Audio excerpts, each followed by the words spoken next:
The Tekken 7 online challenge continues. This time we're taking it to the West Coast, or you're here on the West Coast. This is the Tekken 7 online challenge. Tasty Steve, which way am I going to point? Wow, I did it, Mark, man. Yo, shout outs to the bro, Mark, man. How are you doing today, man? You ready for this Tekken 7 online challenge? We've had a lot of them going on, and this is the first Tekken 7 online challenge for Season 4. Mark, man, how are you feeling, bro? I'm feeling good, and just like you said, this is the first taste we're going to have of not only the improved netcode, but also the balance updates, the new character, the new stage, Steve.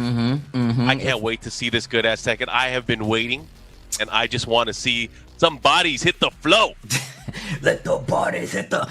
All over the internet, the bodies are going to be hitting the floor. And we talk about a lot of territories when it comes to Tekken. The Tekken 7 Online Challenge has definitely taken us to new heights, I feel like, when it comes to the season of Tekken overall. However, this has been keeping the appetites at home, kind of suffice. We got a new character now that's going to be played. We have new balance changes to take into account. And if you look back at some of the events we've been doing, Bud Light Beer League as well, and just looking back at these other territories, or looking at these other territories during the Tekken 7 Online Challenge, has definitely brought us a long way, I would like to say, in Tekken, as well as these transitions we made to be better online and be more, prevalent for the online series, I hear you, man. And speaking of being better and being amazing, I get to give a big shout out to our friends over at Astro Gaming, of course, the official headset and the mix amp of the Tekken Online Challenge.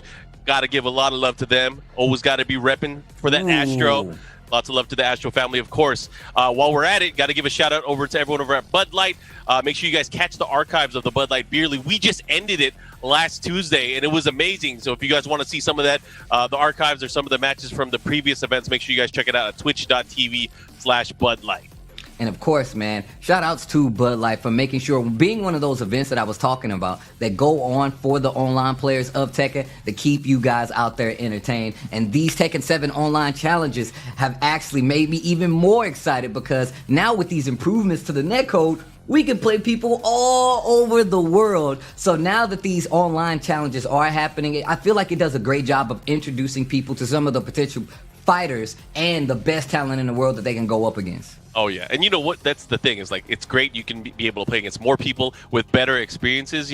I remember leading into this, I got a chance to preview the netcode with Anakin early on. You did. I was like, can we really talk about this? Can we really say it's this good?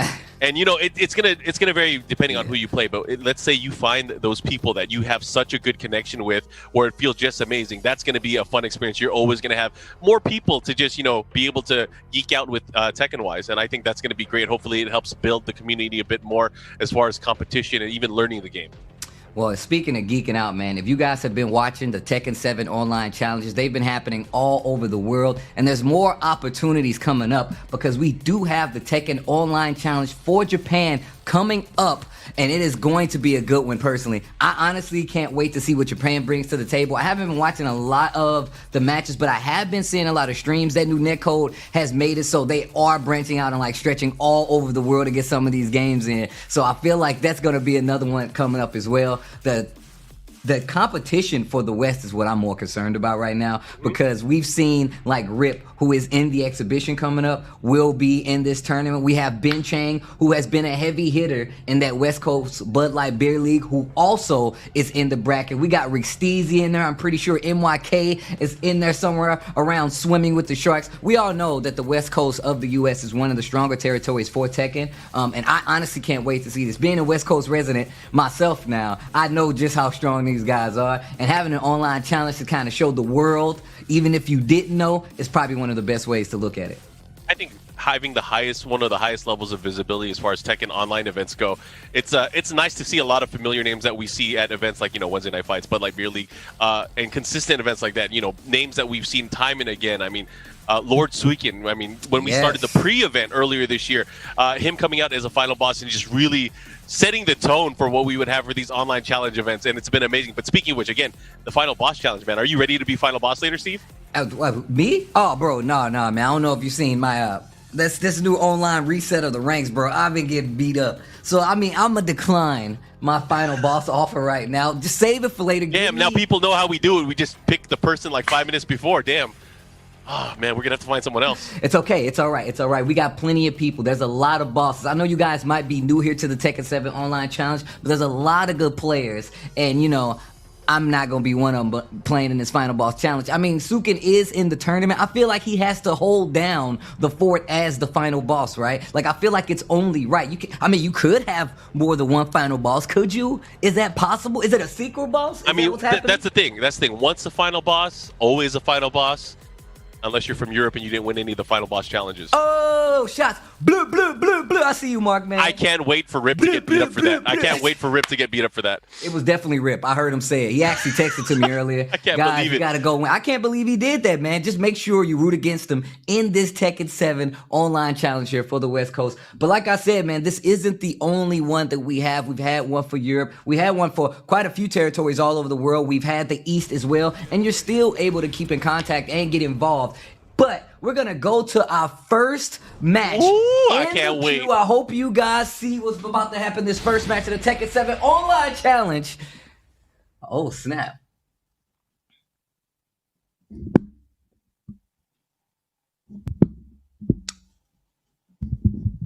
All right, guys, we're going to get started on this. Looks like first stage going to be Infinite Azure Random, of course.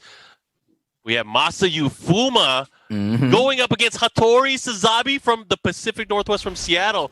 Some Lei Wulong investigations going on. We got some Jackie Chan adventures hitting the streets. Yo, the mystery lay?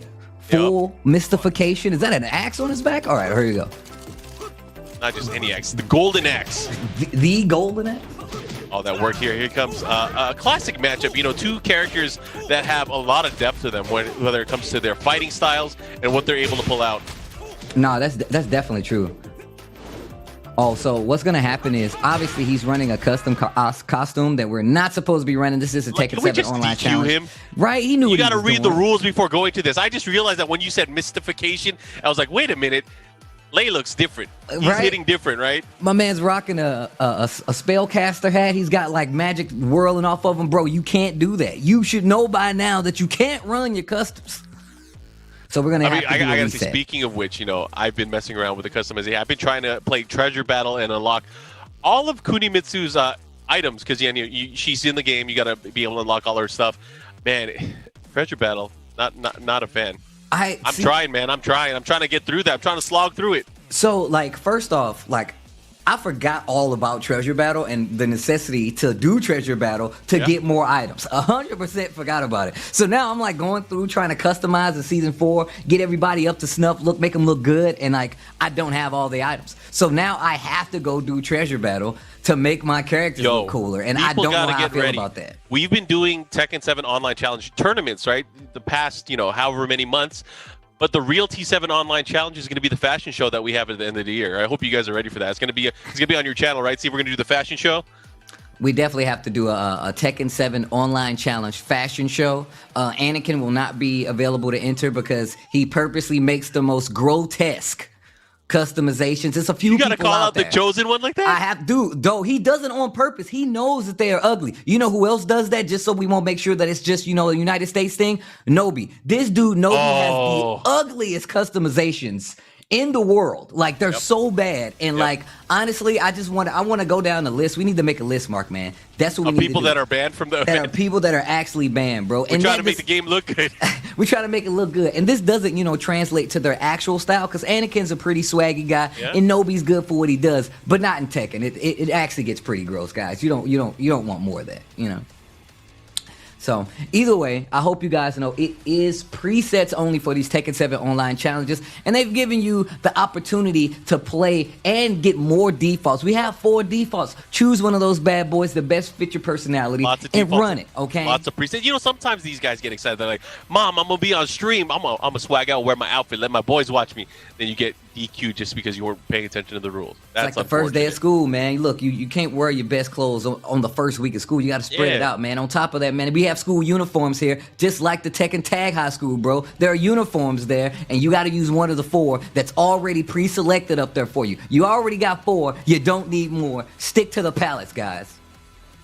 But thank you guys for joining us regardless. And we're still getting ready to get set up because this guy wanted to be cool and show off and run his custom outfits. This is the last warning.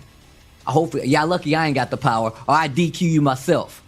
Personal house visit. Yo, get up off the internet. Thanks for being wired, but you got to go. Look, I appreciate you being wired. At least you're not one of those guys. But you still got to get up out of here, man. You broke the rules, man. I didn't know. You definitely knew. I said it. You heard me. And if you can hear me, you know the rules. So no excuses. Yeah, but anyways. Poor Nasty Nate probably in the admin chat on Discord yelling at these players like, stop the match. Stop the Take that shirt off. Who allowed that? Take off that hat. That's what's going to happen It's not part next. of wardrobe. That's what's going to happen next. We're going to be able to throw like digital flags. Digital flag on the play. Digital yellow card. Yeah, digital yellow card. Illegal hat. Illegal hat on the play. His hat has a face. That is not a regular outfit, my man. That's not a pre-selected custom. You're going to have to get out of here. Anyways, you're going to go back into it. Masuya Fuma, Grandmaster, going up against Hattori Shizzle, Hattori Sazabi from the Pacific Northwest. I'm not sure where the Hwarang player is from, but let's see. Well, at least he knows how to, stick to the presets. You know, right? Knowing is half the battle. Running 3 to start it off. Hattori Shizzle. In this bizzle. All right, hold on. Waiting for the beat. Oh, wow, man. Look, I'm going to tell you right now, whenever I get hit by that move with Hwarang, I don't know which way to block, bro. You don't know which way you're going to end up turning either. It's kind of crazy. It hits. Ooh. Oh, speaking of hits, big counter hit. Using that flamingo stance, big damage and the drop, but still able to get something off of the Oki. And I feel like Hattori Shizzle is definitely moving around a bit much, especially versus a character like Hwarang. And I can tell you, Masuya Fuma he looked really good right now, using a lot of stance transition as well. Something you usually see coming from a late player, right? Oh yeah, and speaking of stats, I mean, Lei got such a big upgrade when it comes to his usability of stats, especially starting off from his punish game. I mean, he could go 1-1 into Snake, down 4 into Snake, and really start his game off with that new inclusion of the Snake 4-1 string is such an amazing tool for him to really start with, I guess, the momentum. All right, going right into this. Starting off with the Razor as Hattori Shizzle finally getting some momentum on his side. Goes for the snake bites into the down back 1+2. I like it. Yeah, the backswing blow right there. And this is exactly what I was talking about. The adjustment Hattori Shizzle was making is that you can see more animal stances. The Kung Fu animal zoo that is Lei Wulong. You're definitely going to see more of that when my boy Sukin comes up. But here we go. Hattori Shizzle cleaning it up, gets the perfect in this third round. And that's the thing, is he's really starting to change things up, and you can tell he's not even going for optimal combos. He's going for style combos. He's feeling himself, trying to mix things up, trying to make sure that he can get it. I mean, he's like, I'm on stream, I gotta show all my setups. Right, and I feel like that's the worst thing to do. This is still pools play. People are watching. You might have to fight somebody further down that are paying attention to some of your setups. No break on the normal throw that's gonna put Hwarang in rage. Oh, here we go. That's big. What the low parry combo? Not prepared. Rage is on the table right now. Oh, that's a counter hit on the table. Yo, Rage Art? He's gonna hit it. He's gonna not. What the hell? What are you doing? Yo, this is a Grandmaster though. Oh, he's sleeping on the job. Okay, I like the ideas, Steve. I like the ideas. But unfortunately, did not work here. Did not work here. I don't know how and why he went for that unblockable right through the flamingo. That was kind of crazy. Possibly looking for a tech, maybe. Maybe it was a drop. I'm not sure what he was exactly going for, but it did not work out in the slightest. Lei is a very slippery character, so it's not foreign to see him hit you with the play dead just in case, but I feel like that was a chance for Hwarang to actually close out the round and keep the momentum, but still, nothing coming from it. No Rage Art, completely drops the combo. That's going to give Lei a chance to come back. I mean, the way he was playing, it wasn't too bad. He was able to get hits here and there, really control the pacing of the matchup. But the thing is, you got to have it all. You got to be able to clean your plate. You've got to be able to do your combos first and foremost. And unfortunate there. No, that's definitely true. Once again, this is Season 4, so there's a lot of new tools on the table, especially for a character like Lei, who I feel like is definitely a lot better.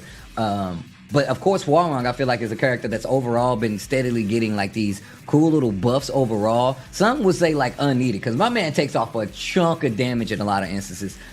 He is one of the more technical characters in the game, but still just the fact that you want to be tight when it comes to those combos, especially in the Tekken 7 online challenge, because you know these guys mean business, man.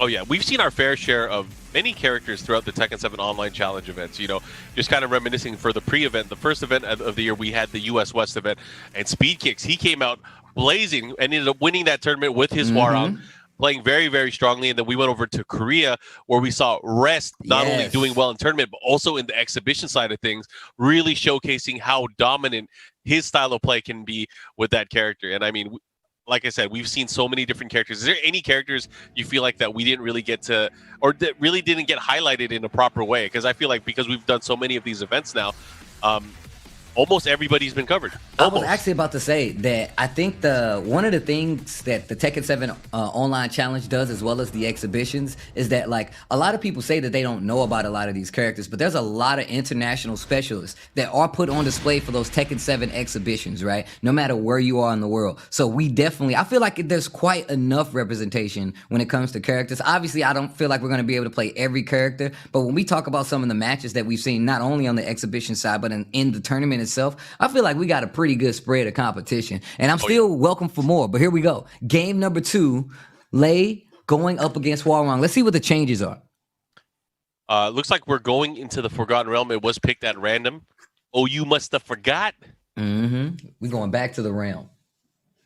Yeah, which realm is it going to be, though? Is it going to be the Shadow Realm here for our Grandmaster Hwarang? He's going to have to work some things out here if he wants to be in contention here. Going into the loser's bracket first round is not something you want to do unless you want to take the long way. Yeah, they're taking the scenic route, huh? The long scenic on the side of the cliff could be dangerous. Fall off or through the floor. Label long. Look at the damage right there. That was really good. And he's keeping him there. Oh, nice. Oh, he just goes for a normal throw. Yo, the step ladder. Oh, go. Okay, I like it. No, the kangaroo kick out of play dead. And I will say this, Hattori Shizzle has done a really good job of keeping momentum using stances as well as converting. Man, I feel like Hattori's trying to show everybody all 200 moves on Lei's move list. He's going in. Anyways, looking for an opportunity here. Let's see what he does. Okay. For punish. Into the back turn hop kick. Oh, he really wanted something there. Yeah, wall kind of messes up the combo. Going for the mid this time around. Saw the Misiofuma was ready for the low instance and now tries to stay up. Oh, nice. Catches him ducking. Not going to be able to close the round. Now finishes the string. The double breaker. Free back 3 after this. No, what's he doing? What are you doing? You're supposed to just take that damage, and that happens a lot. And I feel like that's kind of what we saw from Fuma a little earlier. Just trying to go for something a little bit, extracurricular, and ended up losing the round. Oh, nice. Able to thread it in there with the down 4-2. We're going downstairs one more time. Oh, but actually, wait a minute. I think they changed the back 3 after that throw. If I'm not, I could be wrong. I think they actually changed the free back 3, which is probably why he went for the mix-up instead. So I could be wrong. I think that's one of the things that they actually changed now that I'm thinking about it. Ooh, big low parry and the follow-up here. Got to clean your plate. Make sure you finish with the... What is going on here? Ooh, back 1. This is going to put both of these guys in rage. The double red dress. We both dressed the same on this day. Oh, man. How scary is that? He's in rage. He has his foot out in front of you. What are you going to do? That was sick. The evasive maneuvers by Hattori Shizzle with the lay on top of it. So that's going to be the first set. Hattori Shizzle actually moves on. And this is what I was talking about. That first match, we saw Hwarang not... actually take a great advantage, uses a lot of stances. Hattori Shizzle using no stances in those first few rounds, and we saw how that affects the gameplay.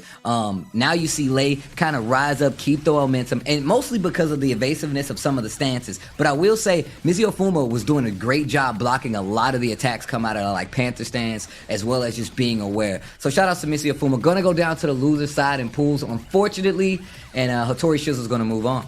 Yeah, I mean, the thing is, you're going to have to take it as a learning experience going into the loser's bracket early on, and he did a lot of great things, getting certain low parries. The thing is, you got to make sure you finish up with the right combo. Maximize and optimize your character's potential, especially when you're going into competition. You want to be able to mitigate the type of risk that you're going into leading into these tournament matches. But again, for everybody, it's a learning experience, so hopefully people and these competitors will be able to learn and take it to the next level. No, that's definitely true. I mean, like I said, there is a lot of talent out there, especially internationally and worldwide for Tekken 7. So I appreciate you guys at home watching this Tekken 7 online challenge with me and my bro Mark, man. It's a lot of talent that can be seen all over. These tournaments are not easy for anybody. So please don't let these ranks fool you, because one, it takes a lot to enter a tournament to try to test those skills. Two, I feel like when you enter a West qualifier, I mean, a Tekken tournament anywhere is going to be tough, but we talked about how the West Coast of the United States is a very prominent scene in the world of Tekken, man. Not only for just, getting a lot of shine, but a lot of people know those players that come from that area. I mean, like I said, I'm a big fan of almost every big name player on the West Coast. That includes Rip, that includes Sukin, that includes like MYK. All those players are people that I look up to, especially if you watch Tekken. So you can learn a lot about the high level of competition that you guys are going to get here. So take notes, man, and hang out. And make sure you tweet it out. Hashtag T7 Online Challenge. Me and Mark, man, giving you guys the words, guiding you through this chaos of the West Coast Tekken 7 Online Challenge.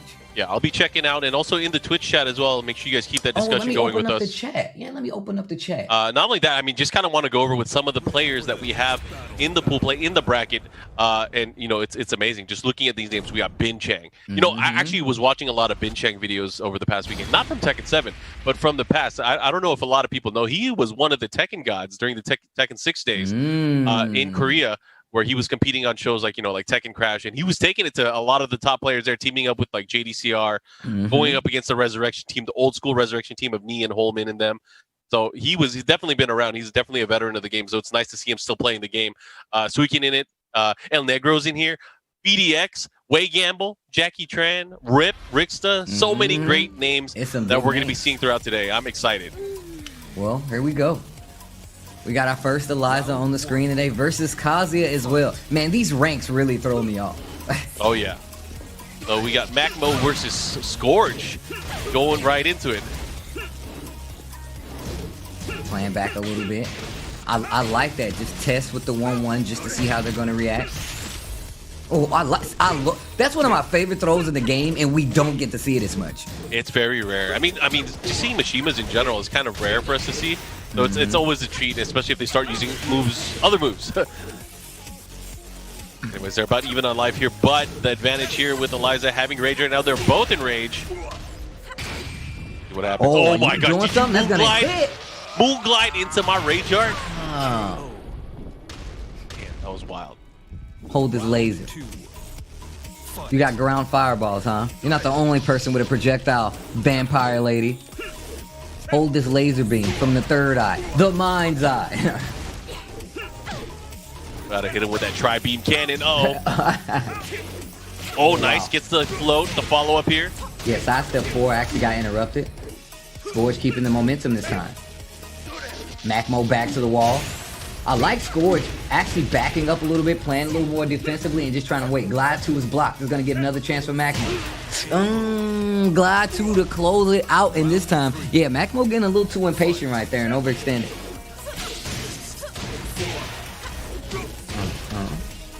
Keep this wall as well. EX spins one on the wall. Yeah, this is Scourge taking back. This is the exact kind of momentum we were talking about. Gets beat out on the electric, working on a perfect. Not anymore. And just a down 4-1 to close out. Man, Scourge is looking really good with this Eliza. Game number 1 in full control. Close to building up full meter as well. Very, very, it's scary going up against Eliza there. Getting the guaranteed follow-up there with the EX dive kick from the Moonglide low. Having the wall now. Let's see what Scourge is able to do here. Okay. Have to be careful taking on the wall versus Eliza. I can tell you that right now. Especially when there's meter. Especially when there's meter on the table. Uh-oh. Really likes going with that glide too, to close out rounds it seems. Oh, this time going for the low. Scourge heard you. He's like, you know what? I'm gonna start mixing it up. Thanks for the coaching, Steve. Oh my gosh. The blue stuff? You win. Not a fan of the gates, huh? No gate dropping today? Nah. I feel like that sound effect is... I need to know what that sound effect was, man. That they used for, like, the rage drop. That clang. Like, is it like 2 pots and pans? They just hit it together at the same time? Because it it's sounds Michael like Murray and Harada sword fighting in the backyard. Sword clash now. That just hits. Yep, that has to be what it is. 100% that's what it is. They're pretty creative when it comes to the world of Tekken. I wouldn't be surprised if it's a full-blown sword fight going on and they just recorded the sounds. Yeah, maybe some trivia that a lot of people didn't know. You know, in older Tekken games, Harada-san did the voice of not only Martial Law, Forest Law, he also did the voice of Yoshimitsu. Yes, a lot of people do not know that. Markman, you're the person who told me that, and I was I'm like, wait, what? And then that like makes a lot of sense because like he does look like a Yoshimitsu main, doesn't he? He looks like a Yoshimitsu main, right? And it's just trolly enough, right? Like I feel like Harada is so cool that's trolly enough, right? Like that's part of like the secret voice overlord. Like, man, Harada's so cool. Did you know he voices Yoshimitsu? And you're like, what? Like people freak out because that's a really cool thing to have under your belt, man. Being a producer and like multiple voice actor on one of the games, that's pretty dope.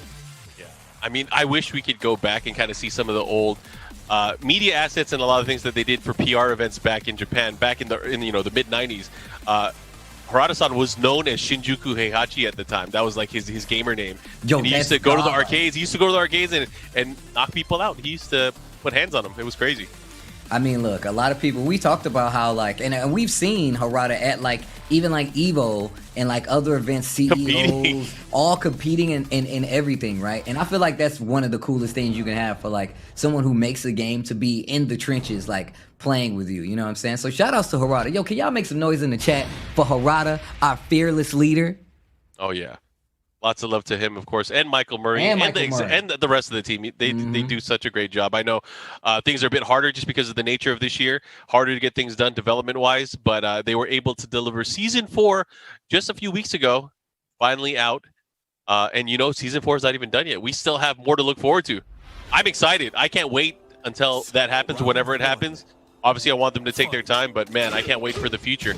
Yeah, I feel like it's one of those things now that like we're getting like these crazy advances. We got like the online, we got Season 4, and that definitely just makes you want more, right? Like I'm still figuring out stuff about this season, right? About this right here, this Season 4 expansion. But here we go, running through. I'm gonna unleash the beast, Steve. I'm gonna ask people in the chat which character they want to see as the final character in Season 4. Oh man, I like how you do it. You preface it. Yeah, Steve, I'm gonna ask the chat what character they're trying to see in Season 4. I know who you want to see. Well, I don't know, actually. Hey, man, I'm trying to see. I look, man, I'm a fan of what guest characters have done, whether it be salty or not.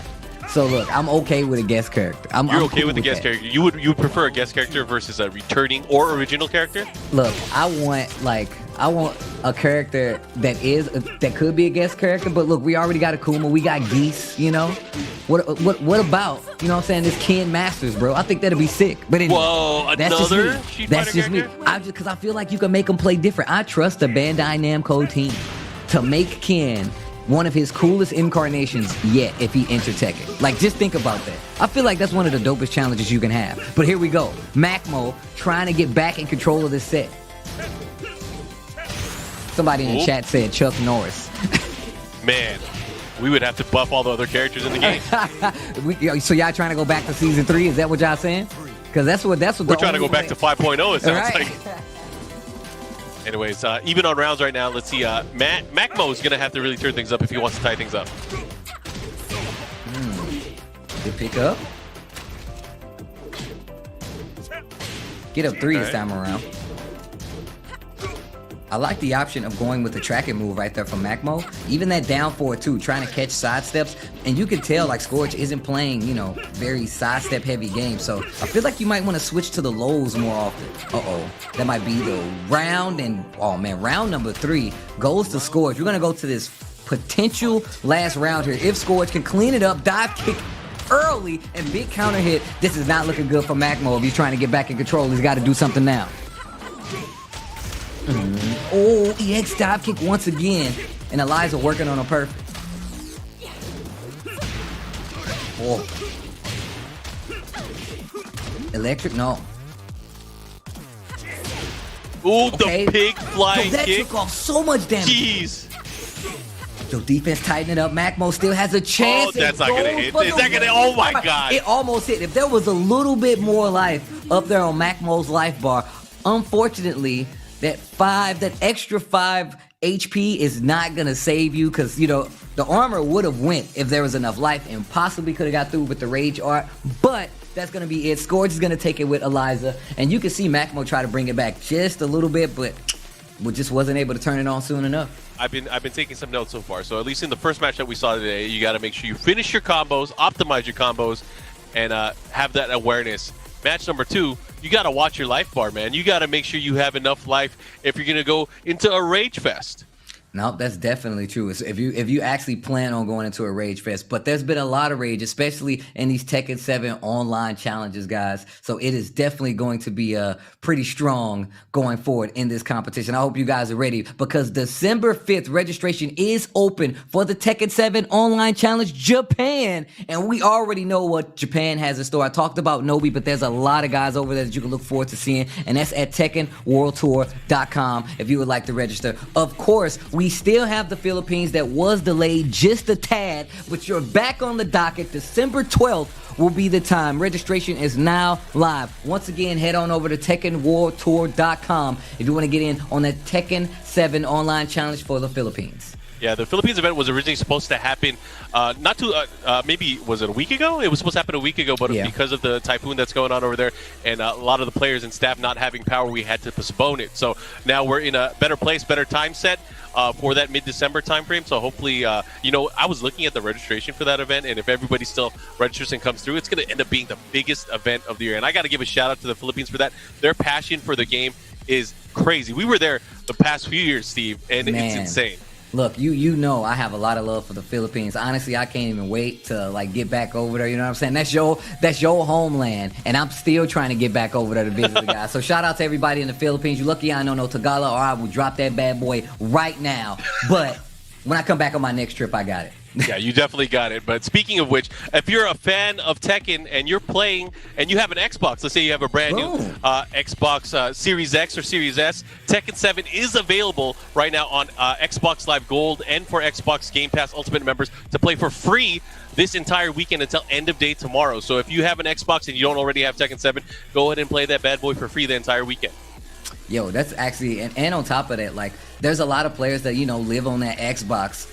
Shadow being one of them, Junior he being one of them. them. He came from the shadows of the X. They came from the Xbox, right? I still think it's weird, you know what I'm saying? But here we are, you know what I'm saying? It's a new world out there. People are playing together, and some of our best competition, some of our best players, especially here in the United States, speaking of Shadow and Junior, come from Xbox. I believe Obscure as well, if I'm not. I could be wrong, Obscure too, but either way. I think a lot of the newer generation of great players, a lot of them also played on Xbox as well, which is, I think, amazing to see, showing that, the pool of talent has evolved from, not only being from the arcade, not only being a console player, but also something new. Because, we didn't have Xbox Tekken until Tekken 6. Yeah, that's true. Remember, outside of Tekken Advance, every game has been a PlayStation, go-to game. And speaking of new, we got that that Kunimitsu on the screen for you guys at home. And man, look at the colors on this. This character is beautiful, one. And I feel like one of the things that has happened is the fact that they continue to make the characters look so much cooler, whether it's a redesign or a returning character. They always look good. But here we go. El Negro going up against Truly Arai. Oh yeah, and El Negro, he's one of those players that we've seen playing against, some of the best internationally in past games in Tekken Tag 2. He was really able to take it against some of the best players, even against the best Korean players in the world, showcasing his skill with Master Raven and Kunimitsu in Tag 2. But now using Kunimitsu in Tekken 7. I feel look, if you like Kunimitsu, this is your chance, right? We don't know how well people are going to go in and lab against this character. So if you want to do some cool stuff, now's your time. But I will say, Kunimitsu is actually ridiculously cool. I'm thinking of learning this character just to have her on the side. She's going to be my side chick. That's what's going to happen. Oh, man. Oof. Full usage on the string right there. And still very much like a character that plays like Yoshimitsu has. Oh, wow. Oh, wow. Able to steal that round away. Truly Arai able to get that round. So tied up on rounds now. And El Negro is one of those players that takes advantage of a lot of what a character has to offer. Yeah, that extension, quite a few extensions on, I'm not sure what the move is called, but she has extensions like a mid, she has a low, she has a launch out of it as well. Yeah, it's 4-3, right? It's 4-3, yeah, it's the 4-3 dash. It's I don't want to butcher the Japanese pronunciation. It's the set stance. We call it set is the abbreviation. All right, finishes the string. Breaks the tackle. Yeah, that four. You just using 4-3 to get in. Okay. Set 3 right there. I think that's her set 4-3. The slide that is. Set 3 is a slide. Yeah, and on counter hit you get the combo. But it's not safe on block, is it? It's like the launch punishable. It's at least a hop kick. So at least -15.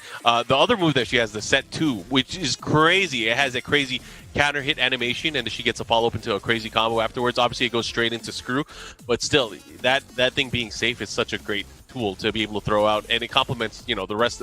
I mean, it makes that low so much more worth it. Yeah, I'm looking at Kunimitsu and like a lot of like Kuni's moves, like. People don't understand that like some of these characters started off as clone characters, right? So I go and I look at characters like Lee, I look at characters like Armor King, Anna, and so forth, and it's like it's crazy how like Bandai Namco has like evolved these characters to still have like similar moves but be completely different in her own regard when it comes to the playstyle. Kunimitsu is like the perfect example. Like she still has like the Fubuki knee, one of my favorite moves, Mark Man, and you didn't know this, but like Kazuya used to have it, or is it Devil Kazuya? They used to have the 4-4-2 where they do the dash through. And like that was in tag 1. Yeah, it was a tag 1. Like I don't know if Yoshimitsu still has that move, but you get the sick counter hit. He does still have it. And Kunimitsu has like the same thing, right? And it still has a different animation, still the same like move overall, but it has a different kind of flair to it, and it's kind of specific for their character. So I'm really in love with the designs, and just talking about like Tekken 7 or just Tekken history overall, the evolution of these characters, man, is truly something you have to go back and look at. If you're new to the world of Tekken, if you're new on these Tekken streets, go back. Do a little history, look at some of the designs, some of the moves of these characters, see where they come from. I guarantee you're going to learn a lot of history from it. I'm a lore monster as well as my bro Mark, man. So you already know we have these conversations all the time. You know, it's funny that you mentioned that. I've been playing a lot of Tekken 1, Tekken 2 lately. Just looking at the old moves and how characters didn't have certain things or how they were stuck using the same animations. Like you mentioned, like they're clone characters. Like Yoshimitsu and Kunimitsu had so many shared moves back then. And now, I mean, Yoshimitsu has evolved into some crazy beast, and Kunimitsu going her own path. It's crazy to see. It's cool to see at the same time. Wow, and then here's the switch to Steve. El Negro definitely was probably getting under his skin a little bit. But once again, this is what we was talking about, man. Kunimitsu, a new character in the world of Tekken 7 in this season 4. So you're going to have people that obviously take advantage, but even more so, take this chance to, understand the character a little more and just let's El Negro get away with that big sweep, no punish. Yeah, and one of the things I got to talk about, I really appreciate the change of, I guess, character and meta that Kunimitsu has over her Tag 2 iteration. I really like the additions and the offensive flow that she has in this game. I mean, one of the moves that I think is key to watch for is that big sweep there with the guaranteed follow-up there with that forward right punch. After that, she puts them into such a guessing game where if they stay on the floor, another forward 2 would be guaranteed, similar to like Yoshimitsu's grounded attack situation. However, if they tech roll, she can put them into a crazy mix-up blender with that forward 3 dash. Oh, the counter. Man, I'm not used to seeing that, so I'm thinking... Oh my god, do it again. Going for the mid. That's a very quick power crush, by the way, and a homing attack at the same time. The snake charmer? Nice block. Block on the low. Oh, caught her out of the air. Yeah, continuing the string. I didn't think that would work like that. Gets the launcher. Wait a minute. Oh, it goes for the mix-up, but he tech rolled. I like the little reset attempt right there. He doesn't tech roll afterwards, so it's not getting pushed. Oh my gosh. Oh, to get over. Man, Kunimitsu has a lot of trickery. She is a thief. She is a ninja. Look what she says. If you need a thief, I'm your woman. Hey, Kunimitsu. She's stealing my heart right now. If you need a thief, you're going to have to steal shoes, aren't you, Mark, man? That's messed up, bro. Some you ain't sneakers never got and to worry arcade about sticks. the release. I need you to go around the world. Yeah, I can go out, man. You got to stay home, man. Social distancing, right? That's true. Kuni is wearing a mask. I'm going to send her out there. Send her on a mission. Get me some sneakers. Get me some arcade sticks. Well, shout outs to everybody watching at home. This is the Tekken 7 online challenge. El Negro takes it over truly a ride, and that's Steve Fox But once again, you have to be ready for these new characters, especially in season 4. There's been a lot of changes, I feel like, to Tekken 7. So this is a good way to gauge what you need to look at going forward in the world of competitive Tekken. Oh yeah.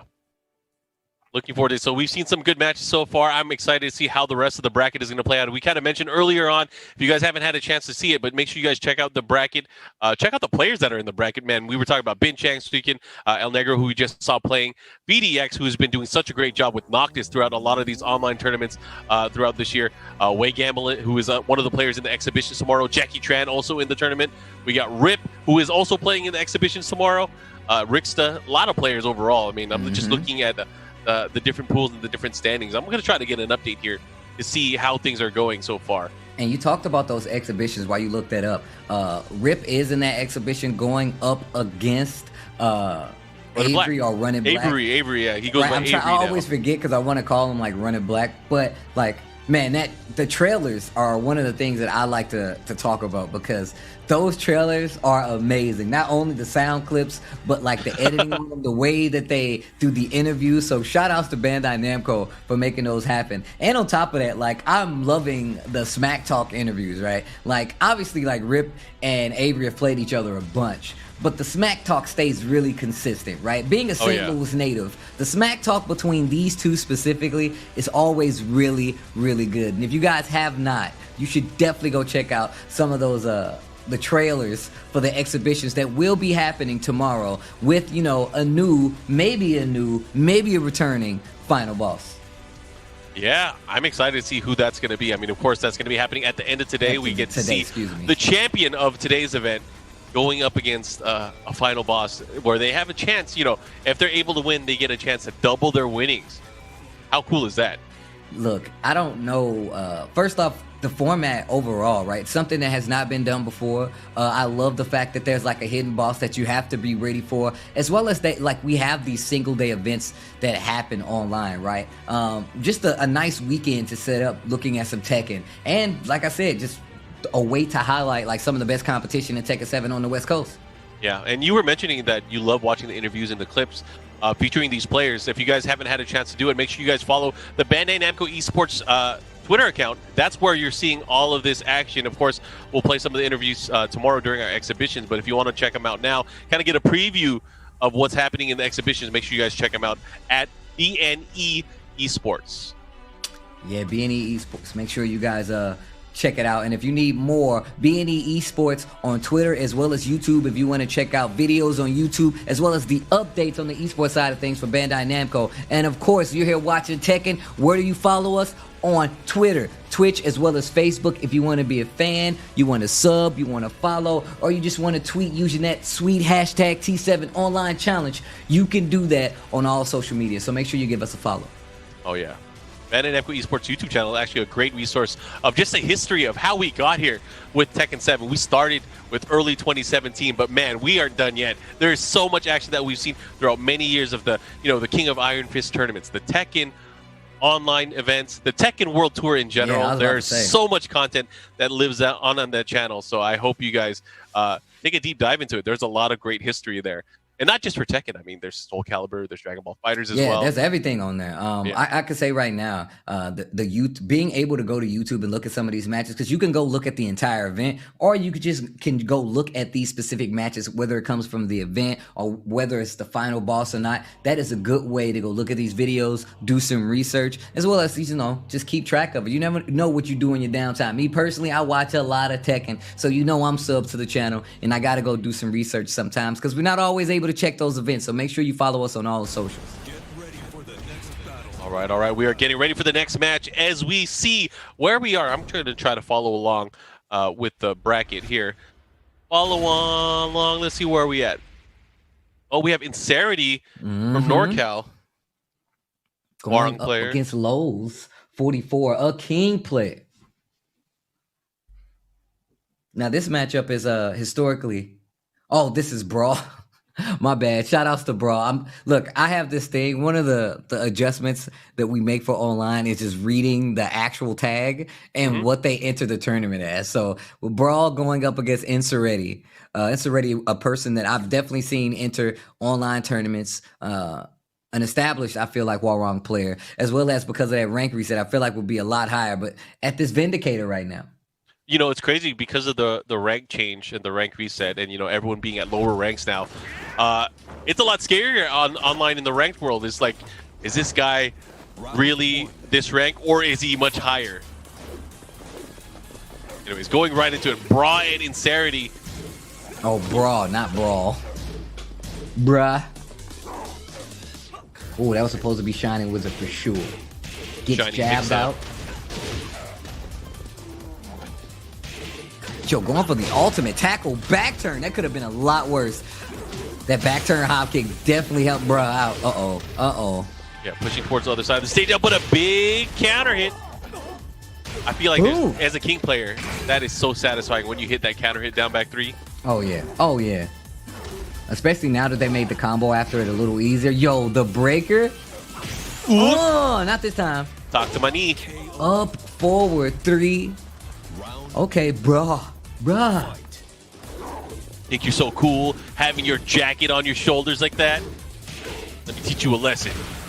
Oh my gosh, that was a big counter hit though. I'm gonna just be real. It's connected by a chain. That's pretty anime. I don't know if that's really cool. Actually, I think I might want to do that one day. I'm just saying.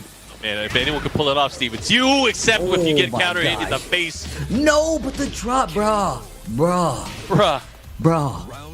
Not like this. Oh, goes for it. Nice punish. I like it. Big counter hit as well. Big damage coming up. And gonna be able to get the wall of play correctly. Oh, this is gonna be big damage. Oh, look at all this. What are you gonna do? Get up. Bro. Get up, Rock. Bro. Come on now. Incerity right now. Inseriting his dominance in the matchup. Yo, bars. Okay. Follow up here. Let's see what's the mix-up. Goes for the back turn kick.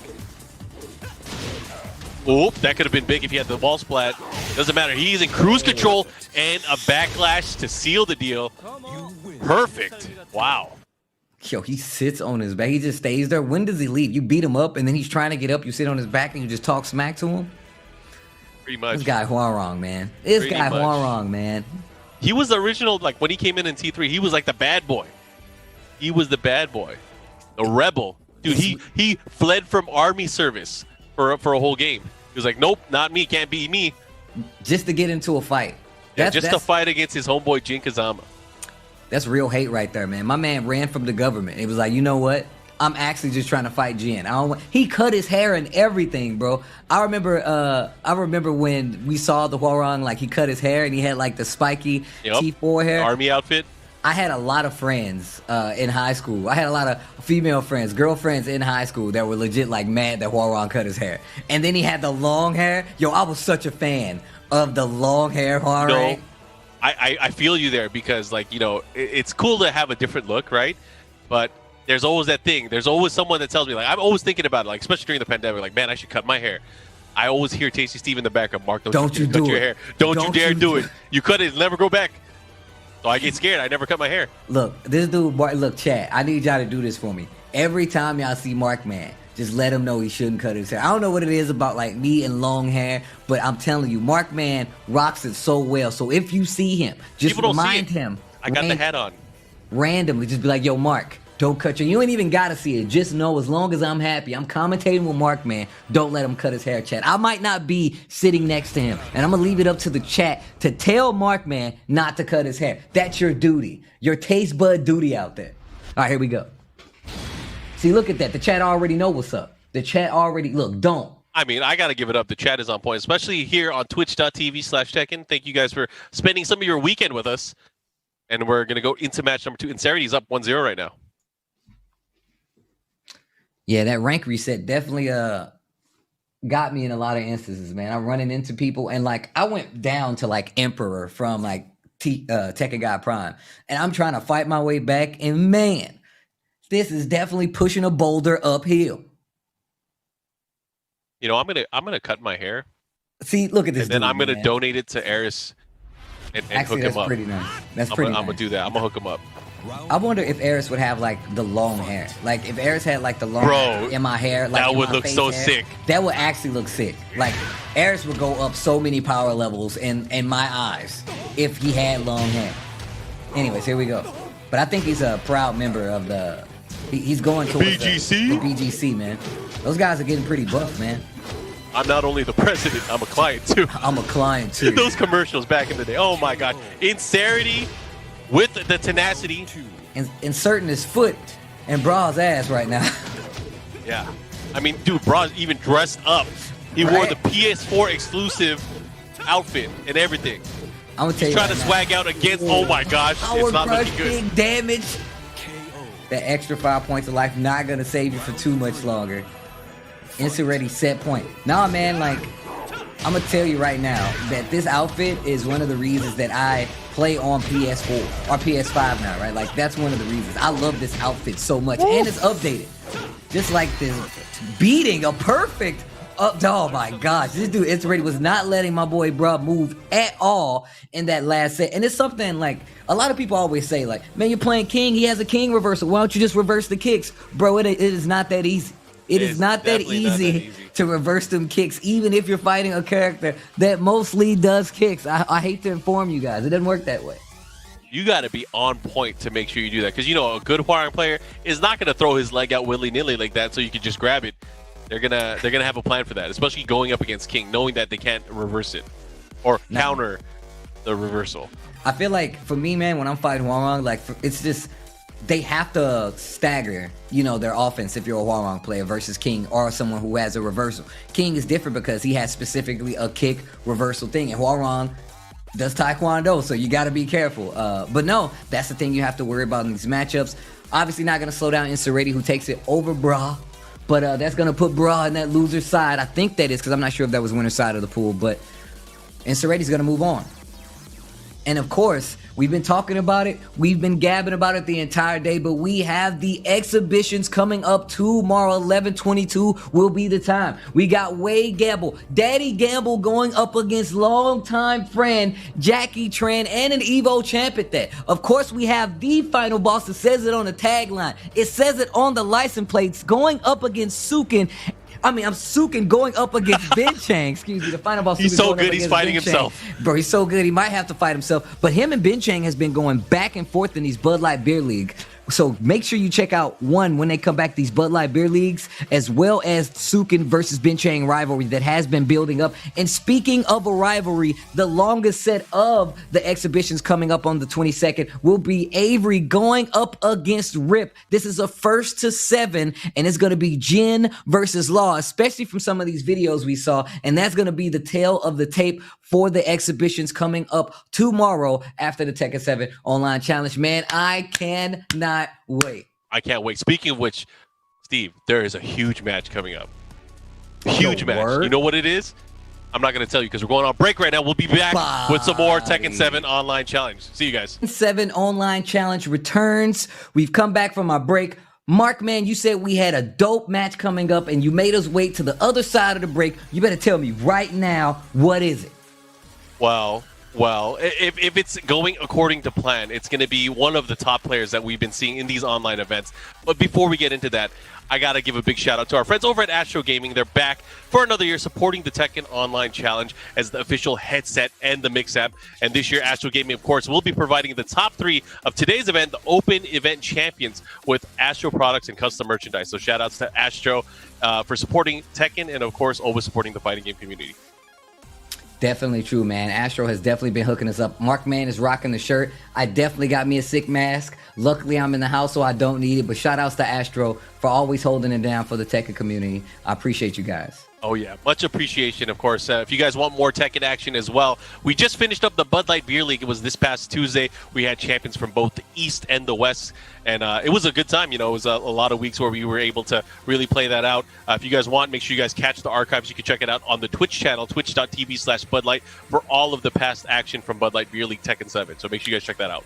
Yeah, and of course, this is the second year we've been doing Tekken 7 with Bud Light Beer League, and it's been phenomenal, man. Some of the matches have been ridiculous, and the competition is kind of breeding its own little, Bud Light Beer League players. There's a few players in there that, like, I've seen get exponentially better. Jumanji being one of them as well. Mason, one of those I thought players. he was going to take everything. Bro, that's what I'm saying. And I mean, there's so many players that I learned about because I was watching Bud Light Beer League and commentating Bud Light Beer League. So, yo, shout outs to Bud Light as well as Astro for keeping things interesting, help keep things interesting on the world and on the side of everything Tekken. Oh, yeah. We're waiting for the match to come up. I guess I could talk about it a little bit here and there. All right. So looking at what we have here, just 1 second while I go ahead and bring up the rest of the bracket here. So I believe next match is going to be Bin Chang versus Toro. Ooh, okay. So that should be, of course, I'm not sure which character Bin Chang is going to pick. He's been using a number of characters, but Toro is a Devil Jin player, if I remember correctly. If I'm not mistaken, yeah, that's what I was thinking too. I could be wrong, but a Devil Jin player, another character that, you know, kind of got a little bit more stability when it comes to, you know, combo life, as well as just, you know, some new extensions after knockdown, some new guesses after knockdown that I feel like really help the character. Doesn't make the character any easier to play, but I definitely feel like it's some quality of life stuff. Wow. And here we have it. Oh, the battle coming out. Oh, man. This is gonna be nice. A Mishima battle? We were just talking about how we don't see Mishimas like that, and now we've seen all three. Well, I guess we got one more. We ain't seen a Jin yet, but we'll definitely got one tomorrow. I'm sure we'll see Jin. I don't know, bro. Season 4 been kind of slim with the Jins, bro. Only a true master will reveal his Kazama nature. Oh, snap. Are you talking about me? Are you talking about? No, let me stop. Hey, they call you Forgotten Kazama for a reason. Hey, man, they don't know, man. It's a lot they of don't know about that 4GK? They don't know about that life, man. They don't even know about that life, man. All right, here we go. Hey, Achi, rocking the suit. I always knew Bin Chang was a green rank. I always knew. In my heart of hearts. I'm gonna tell him you said that, man. I'm gonna go on his stream and tell him. I'm gonna go on his stream and tell this dude, Mark, man. Woo! Let's go. Whip punish. Wait a minute, with the electric too? Nice. Demon's breath, the follow up here. Let's see what he does. Keeps him at the wall, guaranteed. Demon uppercut afterwards. Oh, and look at that. He's just like picking his pocket. What's that? What'd you want? Back pocket? I got you. Back pocket? Right next to his belt chain, huh? He about to take those broken wings. His broken wings. All right, let me stop. No, man. They need to keep us away from live events again, man. We used to go in on that stuff. We used to go in, and Mark knows like the trigger words. Like Mark man legit hit the trigger words, and I'm like, well, I obviously have to sing this chorus right now. Yep. Mandatory. Nice. And the follow up here, that new extension, of course, making that way more damaging and consistent at the wall. Look at this, Bin Chang really stalking his prey. Toro's gonna. Oh my gosh. Okay, that's a punish while standing 1-4. Oh, he tried to catch him with the cheeky. Just down 4-1. Bro, this is Korean Mishimas. Toro, you're going to have to step it up. What are you going to do? You got to take it up a level. All right. Starting off with the down back twos. Ooh. He hasn't opted to go for the hell sweep at all. He's been going for mids. He's been going for highs. But Bin Chang has not even had the opportunity to even try to duck. There is no threat. He's brandishing out that while standing too. All right, there goes a big counter hit. New update. Here we go. That's a consistent follow-up now. Yowzas. Demon's Breath. That is such a sick name. Woo. Yo, the harassment there. That forward 4 on block. Forward 4 on block leaves him a bit closer now. It could be a good thing or a bad thing, but I mean, it's still scary just considering the pressure there. If he mixes up, goes for an electric wind god fist, if you try anything at all, you're going to get popped unless it's a low, of course. Yeah, I can tell you right now, like you said, the 4-4 leaves you closer. Honestly, I think that's more terrifying because you're fighting a Mishima. So it's like you're going to block it. You're obviously you're not doing anything because if you try to move, do it. You try to size, do it. Like, and you're already in block stun. So you have to be careful recovery wise as well. Yeah. If you guys haven't had a chance to see some of Bin Chang's storied history with the game, make sure you guys look up Bin Chang and Tekken Crash and just see some amazing videos online where he used to compete at the highest levels in Korea as well. So it's cool that he's living out in Seattle and really playing with some of our best players now. So it's really cool to see that. Yeah, it's crazy. I had a long set with Bin Chang. I think it was like season 3, and this is before the update with the netcode, and it was still nice. So I might have to get my run back, man. I would love to like do like the gauntlet, the Bin Chang gauntlet. He just runs all. I definitely run that because everybody knows I can play like a billion games. So I would definitely be down to run the Bin Chang gauntlet. And I know Bin Chang is about that long set life too, because we definitely played like 20 games in rank. It was so Damn, much you fun. down with the LSL, the long set life? Hey, that long set life, bro. Dang, I feel like that's a shirt. I think Could I be. think I mean, dude, I was up pretty late last night, like at 5 in the morning. I saw you were still streaming Tekken. I was like, man, we're definitely gonna have a rough morning with this Tekken Online Challenge stuff. Nah, but I mean, the game, it powers us up, man. It keeps us going. Man, look, it definitely does. Also, I got like this latte in me, and I'm at 100% right now. I'm about to crack open my energy drink. Mm. I got popcorn, actually. You got popcorn? Hold up. I got what? popcorn. Can you smell it? You probably smell it right now. I was about to say, man, that's not fair, man. You can't look. These That's Astro fun, headsets are so good, you could smell my popcorn. You can smell my popcorn, bro. Astro taking it to the next level.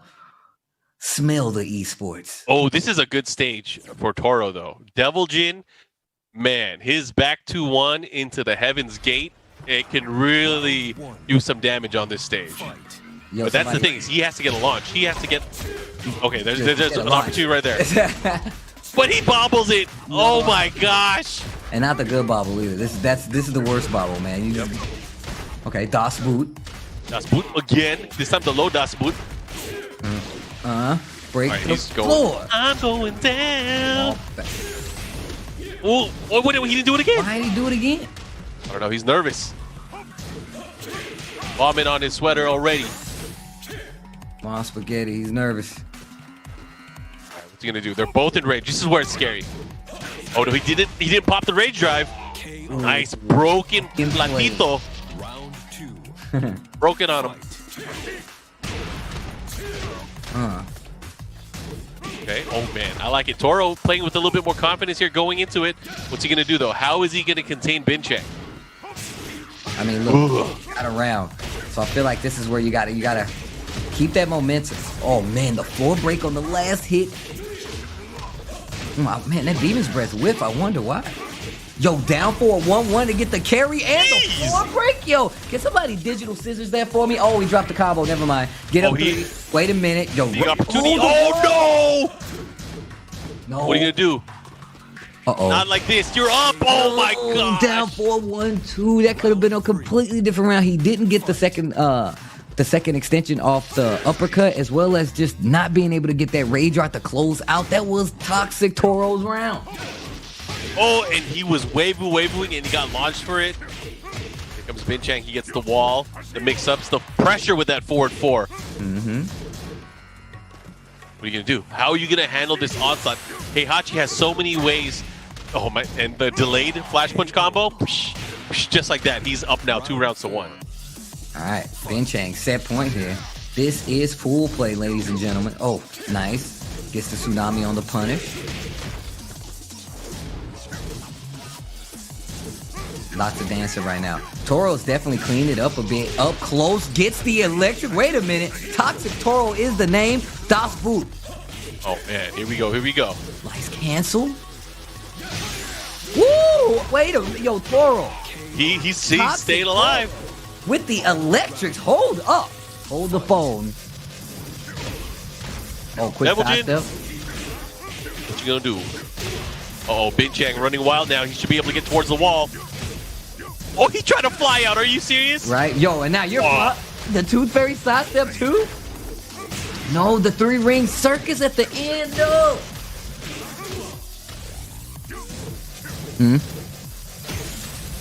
Oh, that could be it. One mix-up to go, and there it is. And that's going to be that Bincheng. Man, Toxic Toro had an opportunity. We saw Toro get a lot cleaner as the set went on. Not able to close out, unfortunately, but you could tell right now, if Bincheng didn't tighten up, he definitely would have. So you going to eat the popcorn while you talking? Oh, bro, I can see you looking into my eyes, so I'm going to be like, I feel good. Oh. I mean, you got to, you know, popcorn comes out when you're watching something exciting. That is actually You true. want to see things unfold, and just seeing a Mishima battle, it's been quite some time. It was really satisfying, I should say. No, that's definitely true. We definitely don't get to see like the Mishima battles a lot. Ben Chang, of course, one of those players that likes to like alternate between characters. So it really could have been a bunch of different instances. The fact that we got Heihachi said something, but the Devil Jin coming from Toro was definitely getting nicer and nicer. I felt like if he warmed up a little bit more, he might have been able to squeak out that last match at least, and we would have had a third one. He was making some good adjustments here and there. It just fell short at the very end.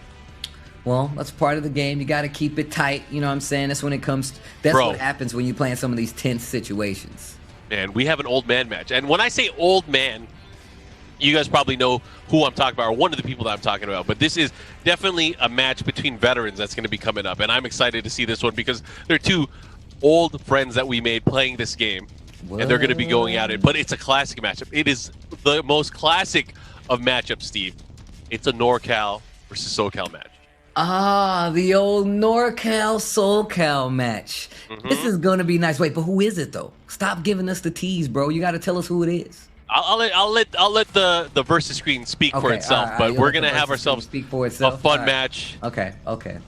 Shout out to everybody watching at home, man. The Tekken 7 Online Challenge. I'm excited for this match. Do you remember how SoCal rolled deep to Strong Style, the last Strong Style event? Yes. And the NorCal kids and the SoCal kids were yelling at each other. They were legit. So I was there, and I was on the other side. Like the room was super huge, by the way. And we were doing commentary. Like most of the weekend, we were doing commentary. But I wanted to instigate a fight. That's what I wanted to do. I wanted these guys to yell at each other even more.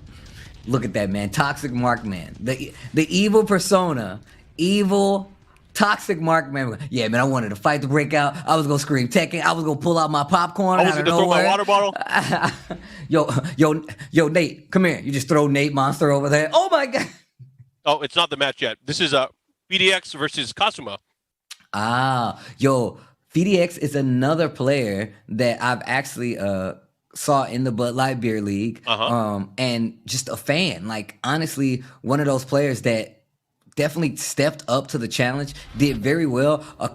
Did very well when I feel like looking at Bud Light Beer League, and I mean that just by the sense of some of the people that was in that tournament. So FDX, another player that popped up on my radar because of these online Bud Light Beer League events. Oh yeah.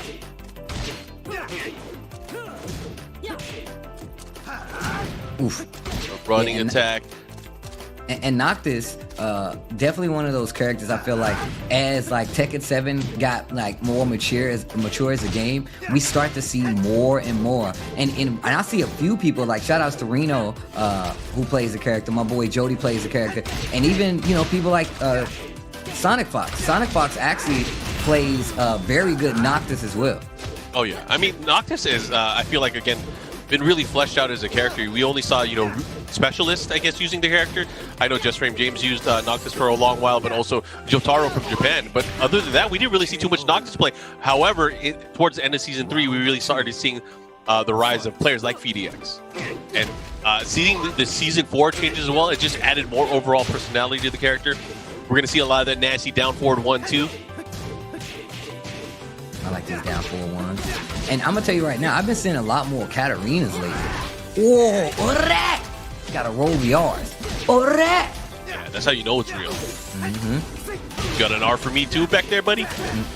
Nice. Now, and you talked about Jotaro, and like, Jotaro, yeah, another like Noctis player that like specializes in Noctis, and you can see why. Bro, I don't even care about Noctis players. I just want to say Jotaro because it reminds me of JoJo's. Right? There you go. I mean, look, I think Noctis look cool, but like when I say that name, I'm definitely thinking of JoJo's. Here we go, the follow-up. The counter hit knee. Let's see what Kasuma's gonna do. Wow, is that a new kick? Yeah, it's like a new Harrier low. I think that's a sick name for a stance, Harrier. Yeah, the Harrier stance. And it's just the fact that like she does like a little mini glide. Wow, I've never seen that one before. You do like the little mini glide and she's like off the ground and she does like big lows out of it.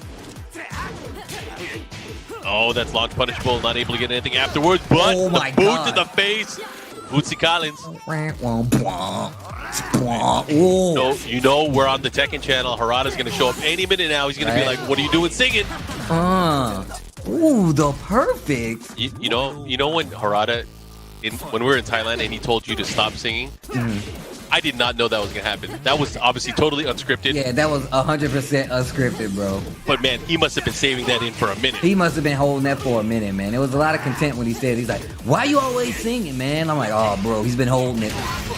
Oh, speaking of holding it, you're going to have to hold this throw. BDX goes down. Man, I'm going to tell you right now, Kasuma 13 was definitely, as these rounds progressed, got tighter and tighter, more compact with the play and just not playing risky at all. As well as you see like an opening with Harrier stance, right? A new low was added to it, but it's more so just blocking those big lows. They take off chunks. And I feel like it's something that's very unique to that character. Obviously, Katarina is new to Tekken 7, but being aware of those lows and the way that those stances are going to work is something important versus that character that you're going to need to worry about. VDX has a lot of experience now in this online tournament world, but you still need to have some of these characters under your belt that you might not see as often. Katarina is one of them. Those Tekken 7 newcomers, not the guest characters. I'm speaking about just the newcomers like Katarina, Claudio, Lucky Chloe, Josie even. I mean, the characters themselves, they've changed so much between the initial arcade version of Tekken 7 and where we are now, giving them a real level of like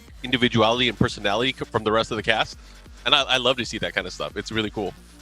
I mean, I love saying this. Tekken 7 is one of the oldest games played competitively right now. You know what I'm saying? That they're still updating. That is the latest iteration. And honestly, man, like, I love it. Like, this is, like, me personally, I tell people all the time that, like, I love how they consistently update the characters as well as flush those characters out. Since we've been playing this game so long, like, the quality of life of how you're going to see these guys play these games now, as well as, like, these certain characters. Like, I love seeing Katarina in tournament play. I love seeing these. I love seeing Noctis in this play. And I talked about, like, Bud Light Beer League and how they kind of introduced me to a lot of these new characters. So, for me personally, like, I feel like it's coming full circle. Not only do we have this game that we've been playing long enough to see it mature, where we're getting a lot of different characters with a lot of different variety, with a lot of different players, not only from one instance, but all over the world, including those new characters, should tell you what Tekken 7 is about, man. Tekken 7 is a damn good game, man. And I feel like a lot of people don't get to see just how cool this game is. Somebody in the chat said Leroy. Man, Leroy is one of the coolest characters, like, in the last, like, 10 years of fighting games, if you ask me. Like, and I'm very strict when it comes to characters, but that character is ridiculously cool to me. Anyways, going into match number 2, Cosmo up right now over FDX. FDX fighting, of course, to continue on in the winner's side. Let's see if he's able to tie it up. And again, I got to give a lot of love to everyone in the chat. I see so many people commenting and making mentions of how much they love Tekken, right?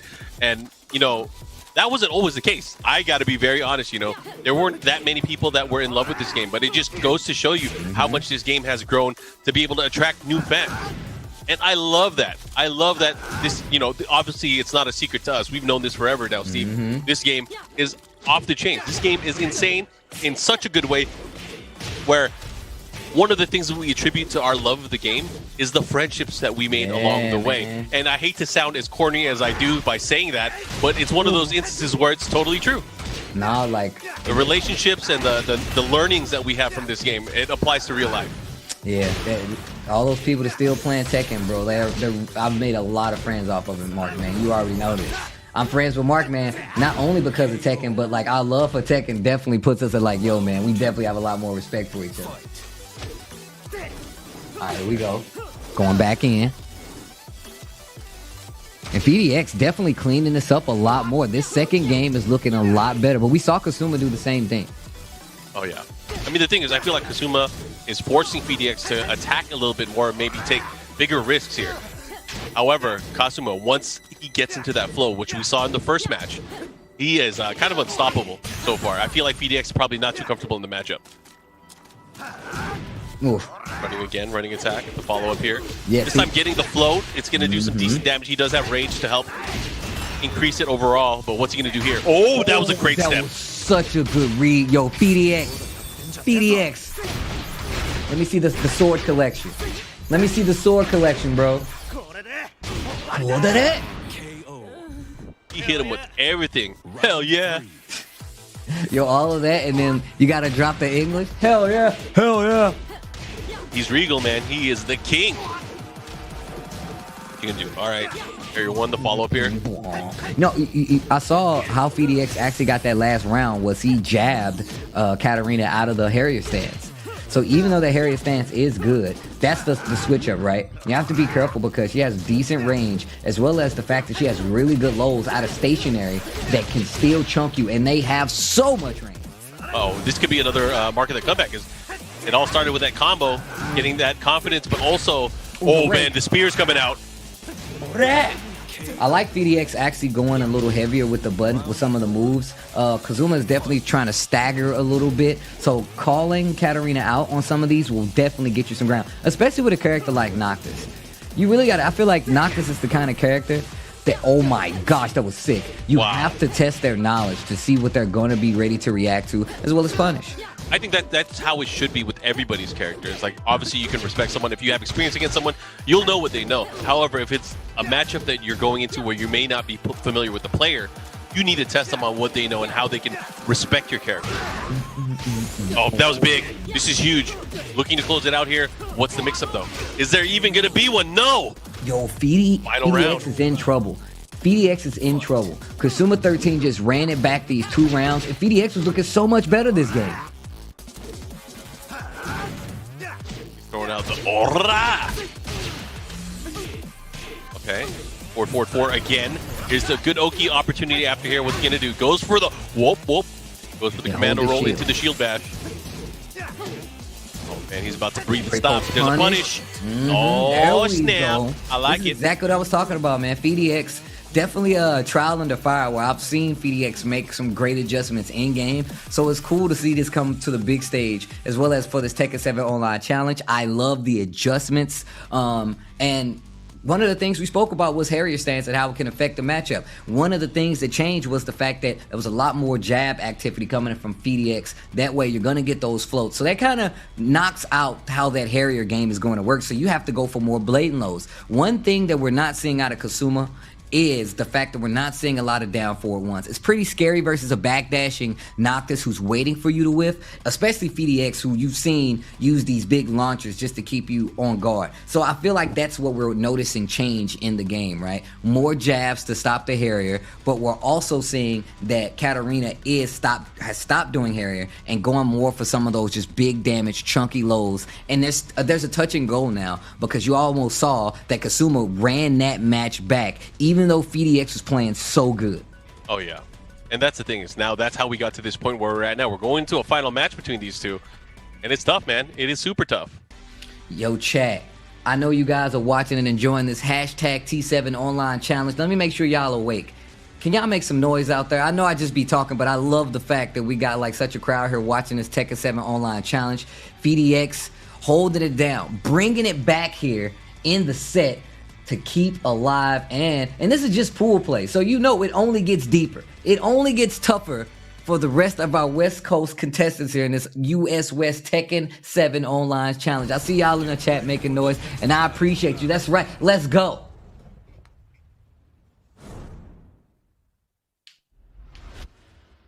right, here we go. Game number 3.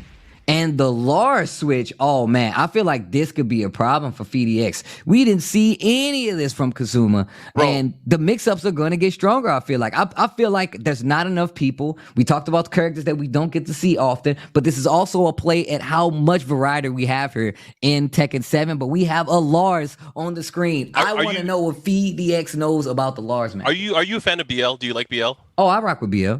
I'm not talking about the person. I'm talking about the buff Lars movement. Oh, no, wait, the buff Lars movement? Nah, Because, bro, Lars is so good now. Like, I for was example, about to say, somebody came in my chat and was like, yo, buff Lars. I'm like, have you not seen the changes? You better shut up. I've seen the Twitch clips. You know, Lars is so good. On stages like Infinite Reserve now, he's like the only character that can get to the wall. He's insane. Look, you know what style my man Lars uses? I just call it the anime fight style, because it's not like a regular Mishima Bloodline fight style. It's just super anime. Oh yeah, I mean, come on. He had the Naruto outfit in Tekken 6, right? Mm-hmm. He started early. Anime veteran. Super early. And that was designed by the original Naruto creator. Kishimoto, yeah. Damn, we geeks for that one, Steve. Oh my gosh, he just did the orbital right over the blade. Man, these guys are the buddies. These guys are the ones that talk to each other on the phone. And how do you think he got so good, man? He had to know what he was dealing with here in the world of Tekken. You know what he's saying right now, Steve? He's telling Noctis, you can call me on my cell phone. You can call me on my cell phone. Somebody needs to, I need to see that now. It just got to be Noctis. All right, here we go. FeedX fighting back. Round 3. Fight. See what happens here. Yo, EDX, I like the recovery here in these matchups so far, and still able to fight toe to toe with this Lars. I like what I'm seeing. Wall. I will say, Noctis' wall damage is really good.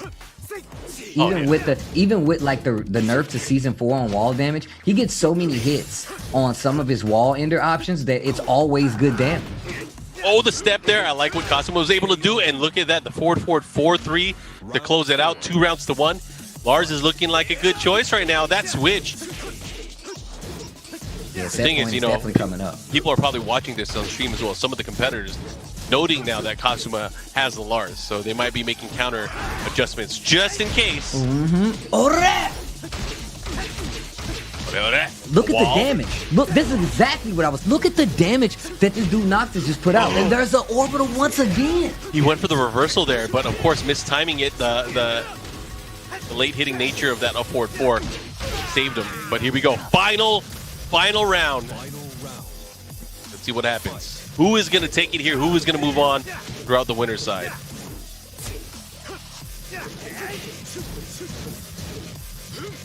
Jabs just to make sure the standing goes for the Hell Sweep.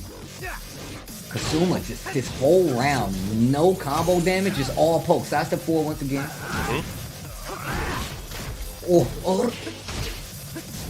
Wow. Yo, FeedX. Only a real master would have been able to come back, but it ain't gonna be FeedX. Kazuma moves on the Lars switch. Who's he calling? He just beat up his only phone friend.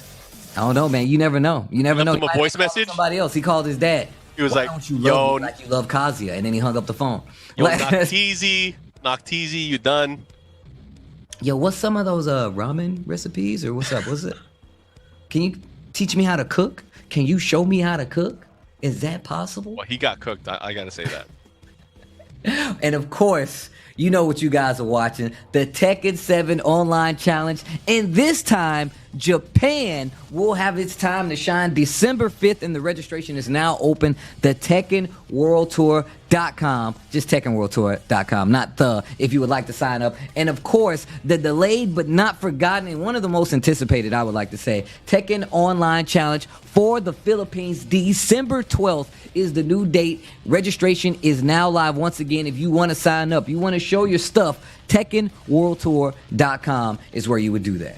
Oh yeah, shaping to be the biggest, as far as the entrants go, T7 online challenge that we're going to have this year with, I believe, already over 230 people signed up. And that's just going to go up as we lead into December the 12th. So I'm looking forward to that. Of course, the players from the Philippines, super passionate.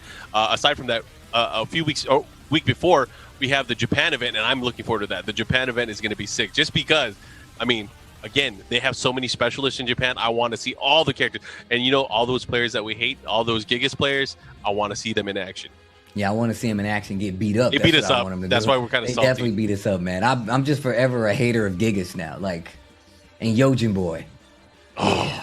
Don't be salty, though, because this is a fun weekend for Tekken fans. Because if you have an Xbox, Xbox Series X, Xbox One, Xbox Series S, you have access to Tekken 7. It's available for Xbox Live Gold and Xbox Game Pass Ultimate members to play this weekend for free until the end of day tomorrow. So make sure you guys take advantage of that if you don't already have Tekken on Xbox.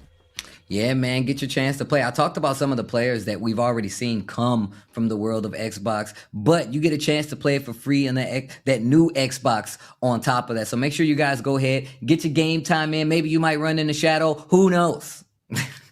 Who knows? First comes the fog, then comes the shadow.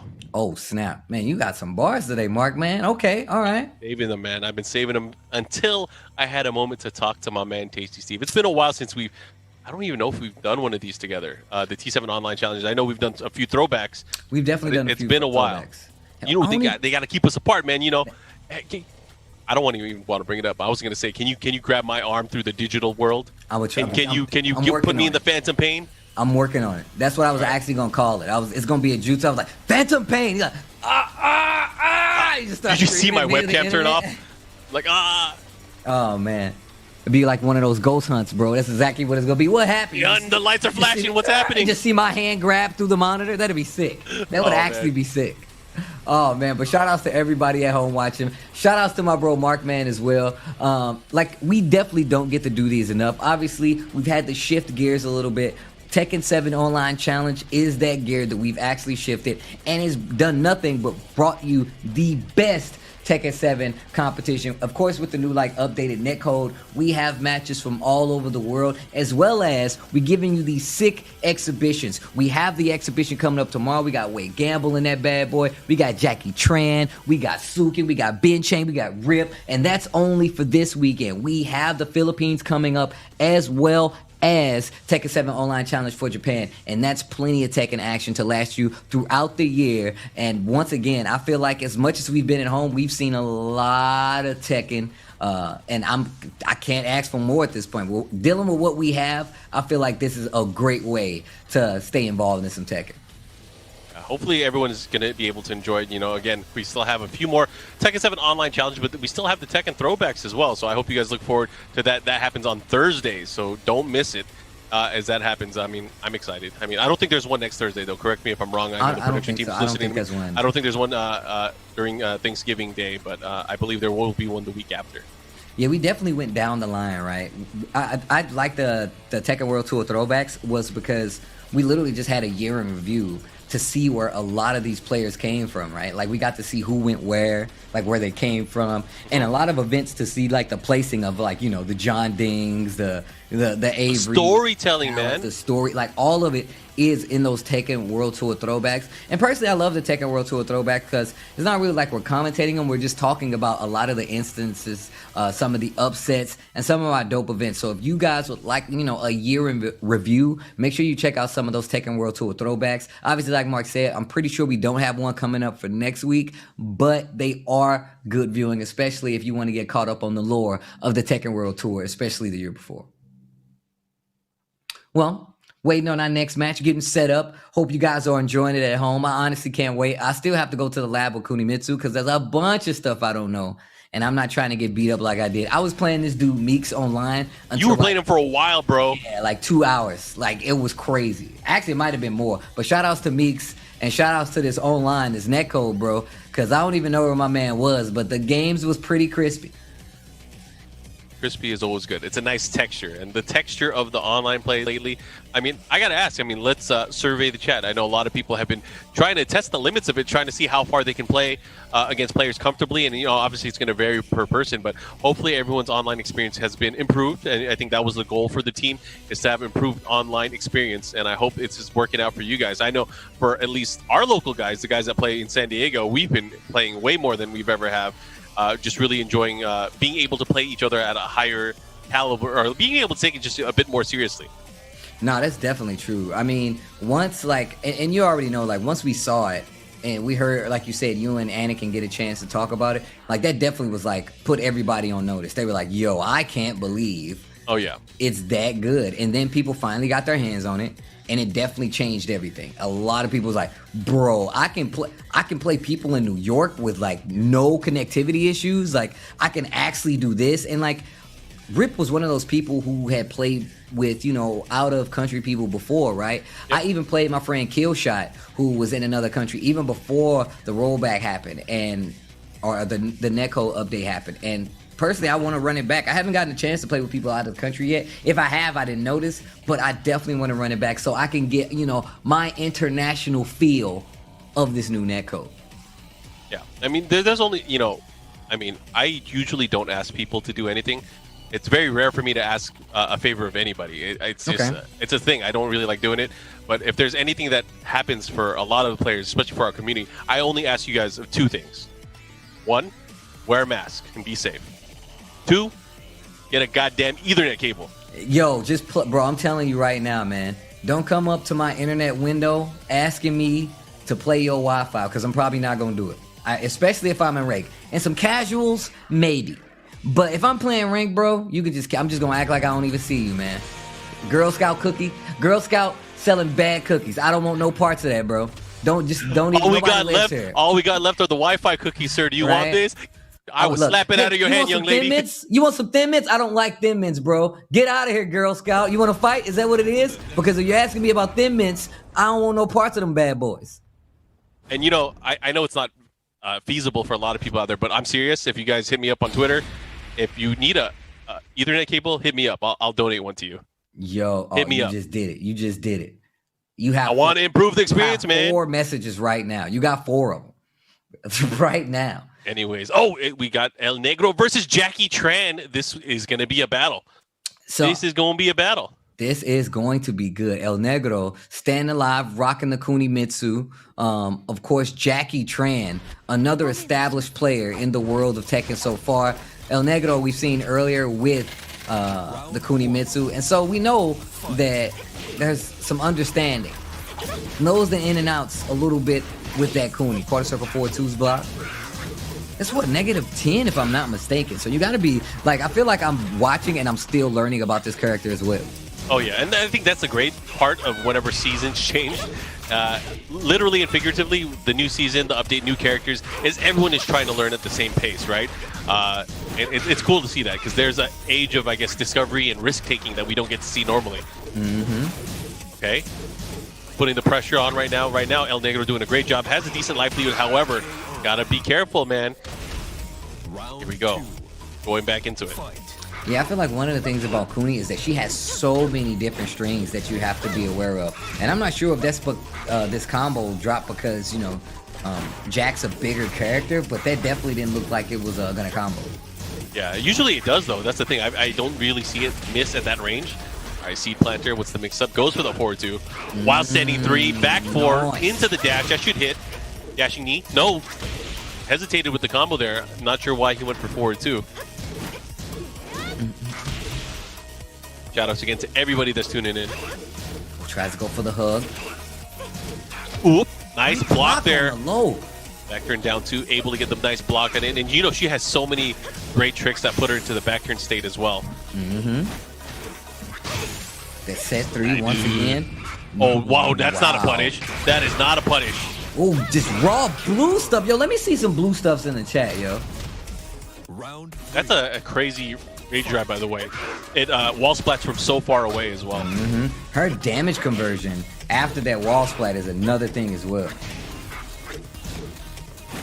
Yeah, you could tell that there might be, I guess, for Jackie Tran, maybe he's a bit of familiarity with the matchup and the punish for Kunimitsu. And I think that's going to be, oh my god, big counter hit on set 2. The follow-up here, that is guaranteed. That is a problem right now. It looks like El Negro really able to utilize some of his offensive pressure against Jackie Tran, who seemingly not having it. I don't know what I'm going to see here. I know Jackie Tran has an arsenal of characters that he can use, obviously very comfortable with his Jack, but do you think he's going to need more firepower in this? I don't think it's that. Like, historically, like, Jackie is a kind of like a double down player, right? Yep. Like, the worst thing that you want while fighting him is for him to be like, oh, I know exactly what I did wrong, because that will change the way rounds play out significantly, right? And that's always the case, but I feel like it's a little even more severe with Jackie, because Jackie is like, he's an old school player. Like, he has the will to do this, has definitely been on the stage. I mean, El Negro just the same, right? El Negro has definitely been around for quite some time. It's just the fact that, like, I've seen Jackie just double down on characters. It's not like, hey, I need to switch out or anything like that. It's more about, hey, I need to do these things differently if I actually want to succeed. So, Yep. Well, we'll see. We'll see if there's going to be some adjustments to be made. I like the caliber that of play that Jackie Tran is able to really deliver at. It's world class. I mean, we've seen it time and again. It's just about getting comfortable in that moment. So I'm pretty sure we'll see some adjustments from him, at least matchup wise. well, I got faith. Well, I definitely have faith. And also, like, just remember, man, like, Jackie Tran's Jack is ridiculous. Like, he's really good with that character. Also, like, just on the side of El Negro, like, even though El Negro is playing this character that, you know, is new, you have to know that, like, there's no way that, like, he's mastered this character at this point. So there's holes somewhere there. It's just about finding them. Yeah, definitely. I mean, at least combo route wise, optimization wise, we really haven't seen too much. Pressure wise, we haven't even seen him go for lows. He was just